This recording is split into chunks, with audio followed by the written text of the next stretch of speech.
Teori ekonomi biaya transaksi. Teori ekonomi biaya transaksi merupakan salah satu unit analisis yang paling dikenal di ekonomi kelembagaan. Mengapa demikian? Karena dikatakan bahwa semakin tinggi biaya transaksi yang terjadi dalam kegiatan ekonomi, yaitu transaksi, berarti kian tidak efisien kelembagaan yang didesain. Demikian juga dengan sebaliknya. Namun alat analisis ini belum bisa diterapkan atau belum bisa digunakan karena memiliki beberapa hambatan yang memiliki 3 level, di mana hambatan yang pertama yaitu secara teoritis masih belum terungkap secara tepat definisi dari biaya transaksi itu sendiri. Sedangkan pada level yang kedua, setiap kegiatan transaksi ekonomi selalu bersifat spesifik sehingga variabel dan biaya transaksi yang berlaku secara khusus. Dan yang ketiga, meskipun definisi dan variabel sudah dapat dirumuskan dengan baik dan jelas, masalah yang muncul adalah bagaimana mengukurnya. Baiklah, sebelum lanjut memasuki materi, terlebih dahulu saya akan memperkenalkan diri terlebih dahulu. Perkenalkan, nama saya Muhammad Iqbal dengan ujung NIM 165. Nah, di sini saya menjelaskan tentang definisi dan makna biaya transaksi. Nah, kelompok kami menjadikan materi ini menjadi 3 poin. Yang pertama ini ada asal mula terjadinya biaya transaksi, yang kedua definisi biaya transaksi menurut beberapa ahli, yang ketiga biaya transaksi tetap dan variabel sampai biaya ex post dan ex ante. Nah, saya akan menjelaskan tentang asal mula terjadinya biaya transaksi.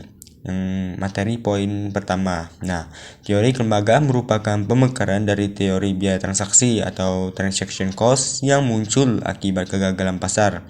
Hal ini menurut Yeager 1999 halaman 29 sampai 30. Nah, pandangan neoklasik ini menganggap pasar berjalan secara sempurna tanpa biaya apapun. Karena pembeli memiliki informasi yang sempurna dan penjual saling berkompetisi sehingga menghasilkan harga yang rendah. Tetapi di dunia nyata faktanya sebaliknya, di mana informasi, kompetisi, sistem, kontrak, dan proses jual beli bisa sangat asimetris. Inilah yang menimbulkan adanya biaya transaksi, di mana biaya transaksi ini menggunakan transaksi sebagai dasar unit analisis, sedangkan teori neoklasik memakai produk sebagai dasar unit analisis. Sekian pemaparan dari saya kembalikan kepada rekan saya selanjutnya. Baik, di sini saya Puji Surisma akan menjelaskan definisi biaya transaksi menurut beberapa ahli, di mana terbagi menjadi 4. Yang pertama itu ada menurut Williamson 1985, di mana biaya transaksi adalah ongkos untuk menjalankan sistem ekonomi dan biaya untuk menyesuaikan diri dengan perubahan lingkungan. Dan yang kedua itu ada menurut Rahman 2011, di mana biaya transaksi ini didefinisikan sebagai biaya yang muncul untuk mencari informasi, melakukan koordinasi, membuat kontrak, dan menegakkannya. Dan yang dua berikutnya akan dijelaskan oleh rekan saya. Terima kasih.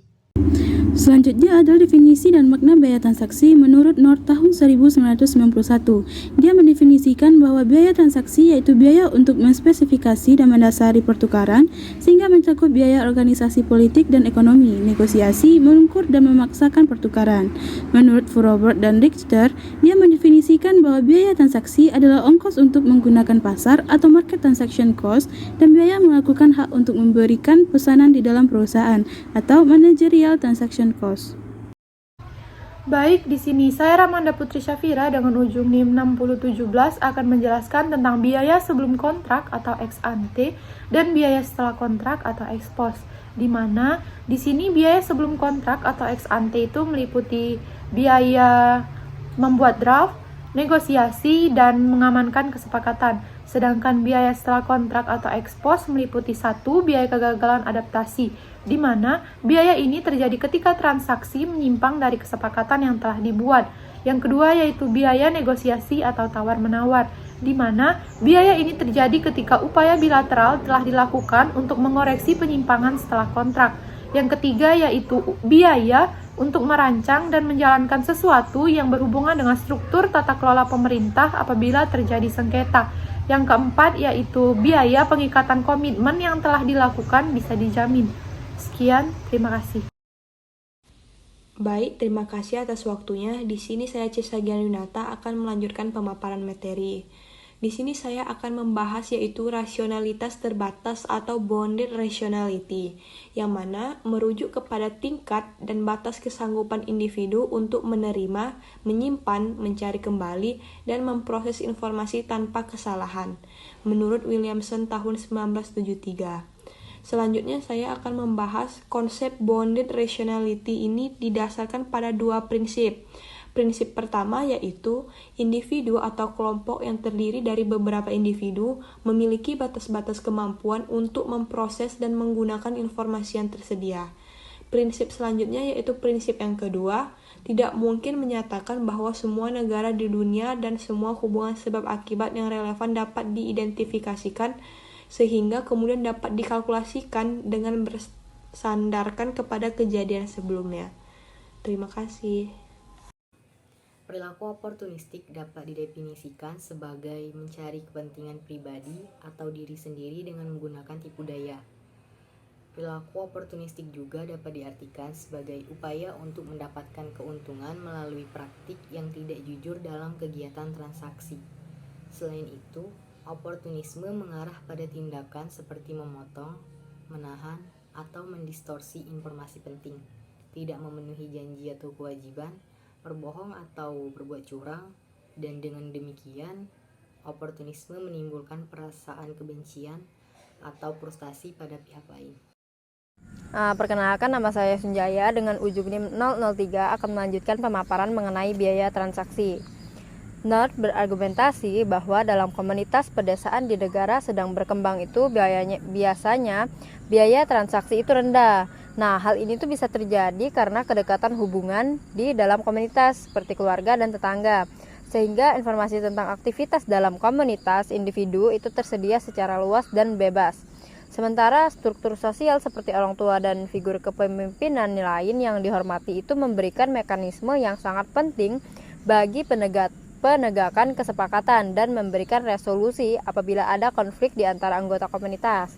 Namun, agar kegiatan ekonomi itu terus berlanjut dan dalam jangkauan yang lebih luas, masyarakat tuh harus berdagang atau bertransaksi dengan orang lain di luar komunitas desanya, yang pada jarak yang semakin panjang juga. Nah, semakin kompleks dan impersonal jaringan perdagangan itu, kian tinggi biaya transaksi yang muncul. Nah, kemudian jika biaya transaksi itu terlalu tinggi, maka perdagangan itu tidak akan terjadi dan ekonomi itu menjadi stagnan.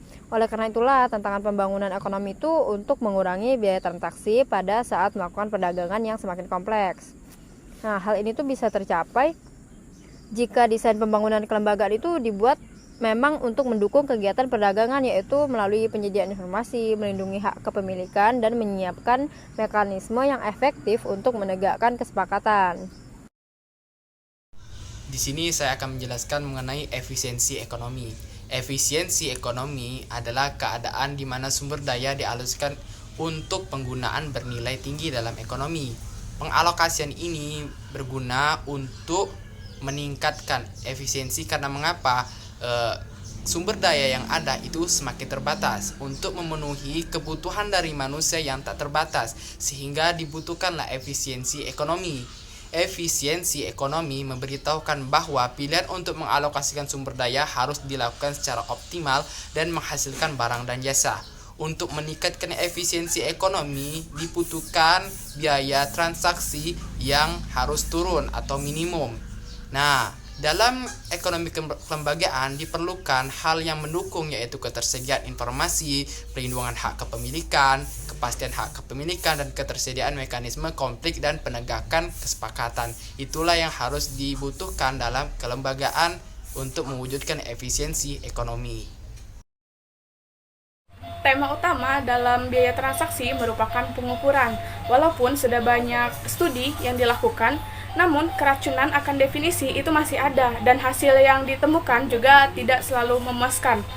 Beberapa studi tersebut dilakukan oleh Wallis dan Nord yang berusaha untuk memisahkan biaya transaksi, dan tokoh lainnya yaitu Joskow yang menggambarkan pentingnya kesepakatan kelembagaan dalam penciptaan biaya transaksi. Dari studi yang dihasilkan, biaya transaksi merupakan sebuah permasalahan yang cukup pelik.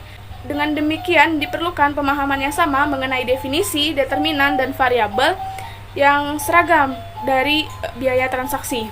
Dari studi yang dihasilkan, pengukuran biaya transaksi merupakan masalah yang cukup pelik. Dengan demikian, dibutuhkan kesetaraan antara definisi, determinan, dan variabel yang seragam dari biaya transaksi.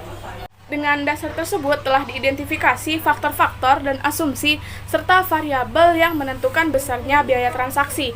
Nah, faktor ini telah dikelompokkan dalam 3 hal, yakni apa, siapa, dan bagaimana. Berdasarkan penjelasan tentang faktor-faktor yang mempengaruhi biaya transaksi, dapat disimpulkan terdapat 4 determinan penting dalam biaya transaksi yang menjadi unit analisis. Yang pertama yaitu rasionalitas terbatas atau terikat dan oportunisme. Yang kedua yaitu spesifitas aset, ketidakpastian dan frekuensi.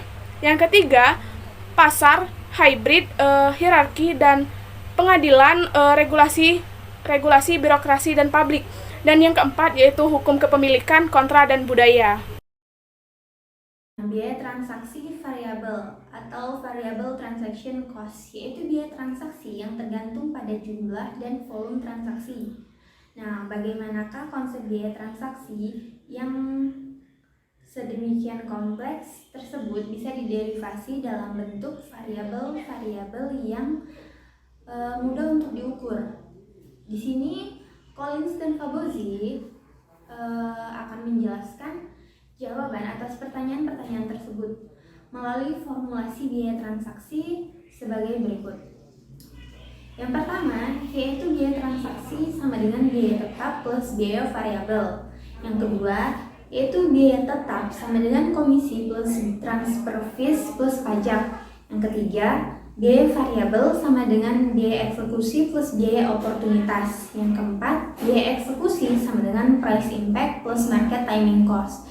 Dan yang kelima, yang terakhir ini, biaya oportunitas sama dengan hasil yang diinginkan dikurang pendapatan aktual, lalu dikurangi biaya eksekusi, dan terakhir dikurang biaya tetap. Sebagai penjelasan, yang dimaksud dengan biaya oportunitas adalah perbedaan antara kinerja investasi aktual dan kinerja investasi yang diharapkan disesuaikan dengan biaya tetap dan biaya eksekusi. Baik, perkenalkan nama saya Ahmad Hafid Naufal dengan NIM 05011128212619. Saya akan memaparkan atau memberikan contoh kasus dari materi kelompok kami yaitu biaya transaksi. Namun sebelum memberikan satu contoh, saya akan menjelaskan perbedaan antara biaya produksi dan juga biaya transaksi.